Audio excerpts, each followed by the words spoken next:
তবে আপনিও কি বানাতে চান এই রকম এআই আফতার দিয়ে ভিডিও আর কামাতে চান লাখ লাখ টাকা? বিগত এক সপ্তাহ ধরে ইংলিশ চ্যানেলগুলো ওয়াচ করার পর আমি দেখলাম এই রিলেটেড ভিডিওগুলো বর্তমানে খুবই কুল এডিটিং স্টাইলের মাধ্যমে ফুটে উঠেছে। সো আমি ঠিক করলাম তাহলে আপনাদেরকেও জানানো যাক যে এই রকম এআই রিলেটেড ভিডিও কিভাবে বানাতে হয়। তো সকলেই তাদের নিজেদের কমফোর্ট জোন থেকে বেরিয়ে আসুন এবং শেখা যাক কিছু নতুন জিনিস। তো এই রকম এআই আফতার দিয়ে ভিডিও বানানোর জন্য আপনাদের প্রয়োজন এরকম এআই আফতার একটি। এটি আপনারা পাবেন lexica.ai থেকে অথবা লিওনার্দো দা ভিঞ্চি এআই থেকে। এখানে গিয়ে আপনারা সার্চ করবেন lexica.art, দেন সার্চ করার পর এই লেক্সিকা ওয়েবসাইটটায় ক্লিক করে সোজা ঢুকে যাব এবং এখানে আমরা ইমেজ জেনারেট এবং সার্চ উভয় করতে পারবো।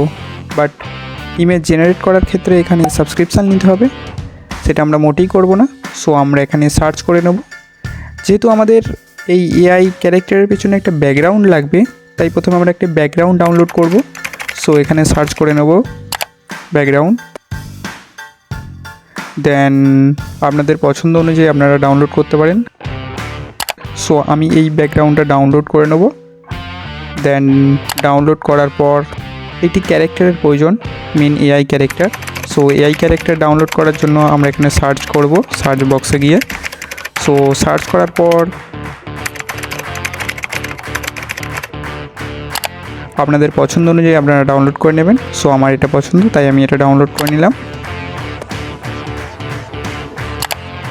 সো এরপর আমরা একটি গ্রিন স্ক্রিন দেওয়া লিপসিং মাউথ ডাউনলোড করব। তো এর জন্য আমরা ইউটিউবে চলে যাব অ্যান্ড এখানে এসে আমরা সার্চ করব গ্রিন স্ক্রিন লিপসিং মাউথ। দেন এখান থেকে আপনারা যে কোনো একটি ডাউনলোড করে নেবেন।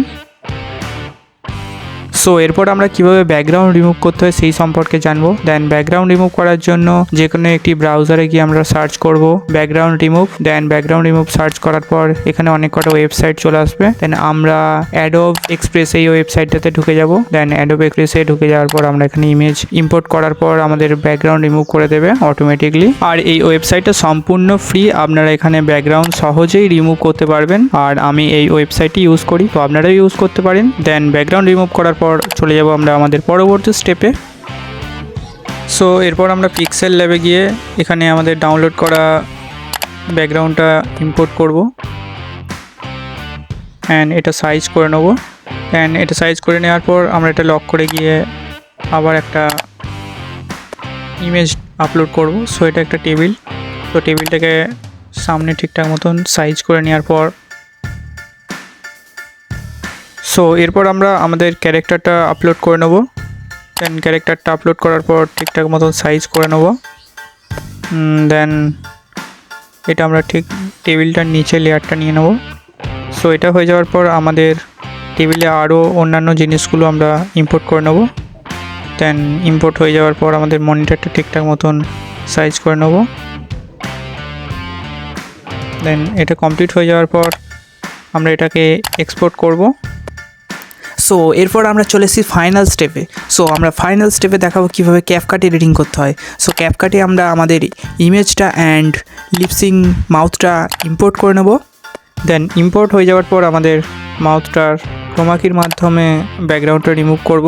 সো ব্যাকগ্রাউন্ডটা রিমুভ করার জন্য আমাদের এখানে প্রেস করতে হবে। সো এটাকে আমরা বাড়িয়ে নেবো একটু, দিয়ে আমরা গ্রিন স্ক্রিনটা রিমুভ করে নেবো। সো গ্রিন স্ক্রিনটা রিমুভ হয়ে যাওয়ার পর এবারে আমরা কি ফ্রেম অ্যাড করে আমরা মাউথটা অ্যাডজাস্ট করব। তো এরপর সম্পূর্ণটাই কি ফ্রেমিংয়ের কাজ। কি ফ্রেম অ্যাড করে করে এটা আমরা ঠিকঠাক মতন অ্যাডজাস্ট করে নেবো অ্যান্ড ডিফারেন্ট অ্যাঙ্গেলে ডিফারেন্ট কি ফ্রেম অ্যাড করে আমরা এটা পজিশন করব।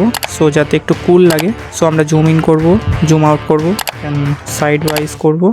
দেন মেন পিকচার অ্যান্ড মাউথ দুটোতেই কি ফ্রেম অ্যাড করে করে আমরা এটা ঠিকঠাক মতন অ্যাডজাস্ট করে নেবো। দেন এটা হয়ে যাওয়ার পর এখানে আমরা ভয়েস ওভার দিয়ে ভিডিওটাকে এক্সপোর্ট করে নিতে পারবো সহজেই, আর আমাদের তৈরি হয়ে যাবে। সো আজকের ভিডিওটা এতটাই। যদি ভিডিওটা হেল্পফুল লেগে থাকে আপনাদের, তো অবশ্যই সাবস্ক্রাইব করবেন। আর এই চ্যানেলটাতে এইরকমই টিউটোরিয়াল আর ইউটিউব রিলেটেড ভিডিও আসতে থাকবে।